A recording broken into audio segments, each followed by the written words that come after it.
Hi friends, അബീസ് വ്ലോഗ്സിൻ്റെ പുതിയൊരു വീഡിയോയിലേക്ക് സ്വാഗതം. ഓണമല്ലേ വരുന്നത്, നമുക്കൊരു അവിയൽ ഉണ്ടാക്കിയാലോ? നമുക്ക് അവിയൽ ഉണ്ടാക്കാൻ വേണ്ടി ഞാനിവിടെ ഒരു പാത്രം എടുത്തിട്ടുണ്ട്. അതിലേക്ക് നുറുക്കിയെടുത്തിരിക്കുന്ന കഷ്ണങ്ങൾ ഇട്ട് കൊടുക്കാം.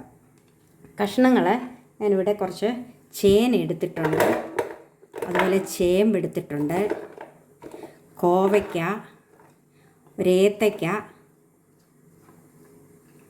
ഒരു ബ്രിഞ്ചാൾ, വെള്ളരിക്ക, പൊട്ടറ്റോ, മത്തങ്ങ,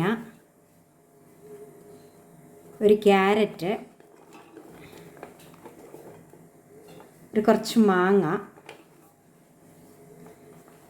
പിന്നെ ഒരു ശകലം ചക്കക്കുരു എടുത്തിട്ടുണ്ട്, പയർ, അച്ചിങ്ങാപ്പയർ, ഒരു സബോള അരിഞ്ഞെടുത്തിട്ടുണ്ട്, മുരിങ്ങയ്ക്ക എടുത്തിട്ടുണ്ട്, പടവലങ്ങ എടുത്തിട്ടുണ്ട്. ഇതിലേക്ക് ഞാനൊരു 2-3 പച്ചമുളക് കീറി എടുത്തിട്ടുണ്ട്. അതുപോലെ 2 തണ്ട് കരിയാപ്പിലയും കൂടെ അതിലേക്ക് ഇട്ട് കൊടുക്കാം. ഇതിലേക്ക് ആവശ്യത്തിനുള്ള അരപ്പുണ്ടാക്കാൻ വേണ്ടി ഒരു തേങ്ങ തിരുമ്മി എടുത്തിട്ടുണ്ട്. തേങ്ങ ഇച്ചിരി നല്ലതുപോലെ വേണം. അതുപോലെ കുറച്ച് കൊച്ചുള്ളി എടുത്തിട്ടുണ്ട്, കുറച്ച് വെളുത്തുള്ളിയും എടുത്തിട്ടുണ്ട്. ഇനി ഇത് നമുക്കൊന്ന് അരച്ചെടുക്കാം. അരപ്പ് ഞാനിവിടെ അരച്ചെടുത്തു, അതുകൂടി ചേർത്ത് കൊടുക്കുക ഇതിലേക്ക്.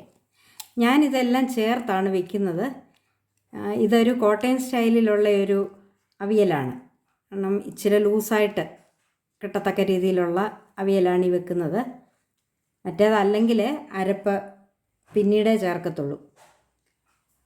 ഞാൻ അതിലേക്ക് ഒരു ടീസ്പൂൺ മുളക് പൊടി ഒരല്പം കളറിന് വേണ്ടി ചേർക്കുന്നതാണ്. കാശ്മീരി ചില്ലി ചേർക്കുന്നു. അല്പം മഞ്ഞൾ പൊടിയും കൂടെ ചേർത്ത് കൊടുക്കാം. അതിലേക്ക് ആവശ്യത്തിന് ഉപ്പ് കൂടെ ഒഴിച്ചു കൊടുക്കാം. ഇനിയും ഇത് വേകാൻ വേണ്ടിയ വെള്ളം കൂടെ ഒഴിച്ചു കൊടുക്കാം. ഇനി ഇത് അടച്ചു വെച്ച് വേവിക്കണം. അവിയൽ നമുക്ക് ഇടയ്ക്കൊന്ന് ഇളക്കി കൊടുക്കാം.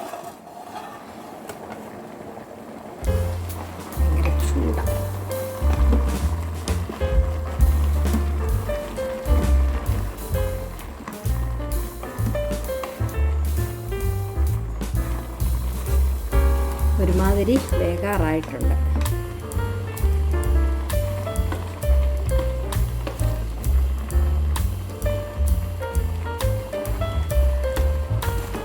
ഒന്നുകൂടെ നമുക്ക് അടച്ചു വെക്കാം.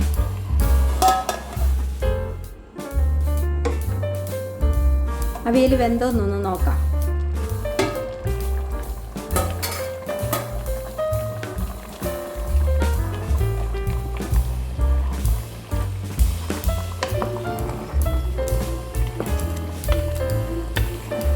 അവിയൽ വെന്തിട്ടുണ്ട്. ഇനി ഇതിലേക്ക് നമുക്ക് ഒരല്പം വാളംപുളി പിഴിഞ്ഞതൂടെ ചേർത്ത് കൊടുക്കാം.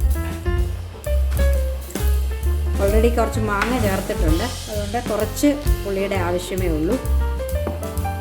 അതോടെ ചേർത്ത് നല്ലപോലെ ഒന്ന് ഇളക്കി കൊടുക്കാം.